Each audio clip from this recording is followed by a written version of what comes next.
বিসমিল্লাহির রহমানির রহিম। আশা করি সবাই ভালো আছেন। তো আগের দিন যে একটা ছবি আপ করছিলাম সাদা লেবু, তো এই সেই সাদা লেবুর ভিডিও নিয়ে আজ চলে আসলাম।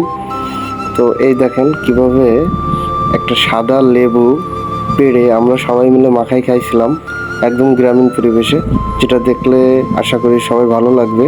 হ্যাঁ, এই যে দেখুন একদম জিহ্বায় জল চলে আসবে এটা দেখলে। কি সুন্দরভাবে শুকনো মরিচ পোড়ায় ডোলে আপনার লবণ সব কিছু মিক্সড করে ডোলে, এই যে তারপরে আবার বিট লবণ দিয়ে একদম সুন্দরভাবে। হ্যাঁ, এই দেখেন ফাইনাল মুহূর্ত আসলে অস্থির ছিল। এটা আসলে অনেক স্পাইসি হয়েছিল এবং অনেক সুস্বাদু হয়েছিল।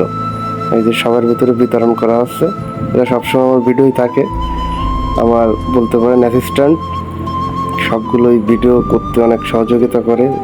আর এই যে এখন আপনাদেরকে দেখাবো, সে কিন্তু আসলে আমার মামা। এই যে মামা, তার রিভিউ না নিলে আসলে ভিডিও অসম্পূর্ণ। তো আজ এই পর্যন্ত, সবাই ভালো থাকবেন, সুস্থ থাকবেন, আল্লাহ হাফেজ।